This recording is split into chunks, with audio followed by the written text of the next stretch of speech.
چې کله مستحاضه کزه له حیض نه پاکه شوله ایخواته خودتي بیا څوک ده استحاض ده کنه صرف دا یو غسل وکړه دا غسل هم د چا غسل ده د حیض نه غسل ده ایخواته چې کوم ده طالبانو دا استحاض ده دلته غسل ذاتي نسته غسل همغه یو غسل ده نور هر وخت دپاره څوک ده اما دا رسول علیه السلام چې کومې طریقې ښودلي دي چې دوه منځونو ته یو وار هغه وکړو بیا داسې وکړو دا ټول طالبانو طریقې دي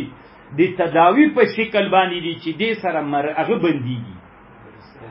هغه وینه بندېږي طالبانو دا د دې په خاطر باندې دا کارونه کړل شوي دي تاسې په خبر باندې دي ما پوه شولې دا ښه خبر هم د طالبانو اوس رسول علیه السلام نه حدیث ډېر متعارض راغلی دي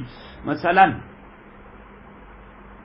نبی صلی الله علیه وسلم ورته ویلي دي فغسلی عنک الدم وصلی یعنی ګوره طالبانو تاسو به ترمذی کې دا مسله ابو داود دواړو کې ابو داود کې ډېر بحث په دې مسله کې نو هلته داسې وایي مثلا ته به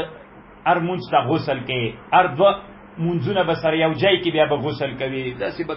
هغه طالبانو طریقې دي لپاره د انقطاع د وینو دپاره د علاجونه دي طالبانو هغه د علاج دپاره رسول الله کړي کني غسل یو غسل د امام او د جمهور هم دا مذهب د طالبانو نو امام بخاری دلته د جمهور مذهب چې ښځه مستحاضه او بس یو غسل بکړي هغه غسل به د چا نه د حیض نور به طالبانو څوک او دس بکړي یا دا مقصد د طالبانو یا زکریا صدوی لدی باب نه دا مقصد هم کېدلی شي طالبانو د علماو اختلاف د احناف او مالکیان وی طالبانو عادت او تمیز ته څوک سته اعتبار سته خو احناف وی عادت معتبر ده او مالکیان وی تمیز وینو رنگونه فرق لري طالبانو وینه به داسې رنگ لري داسې تاسو به تیر څه دي کنه یا طالبانو مالکیان وی طالبانو منګ احناف وی عادت ته اعتبار ده دوی تمیز د وینو رنگونو ته اعتبار ورکړي حنابلة او شافعیان هم عادت ته اعتبار ورکړي هم تمیز ته اعتبار ورکړي دا طالبانو ځوان کې یاد ساتي که الله که علما کړی دې مسئلې ته جدي توجه وکړي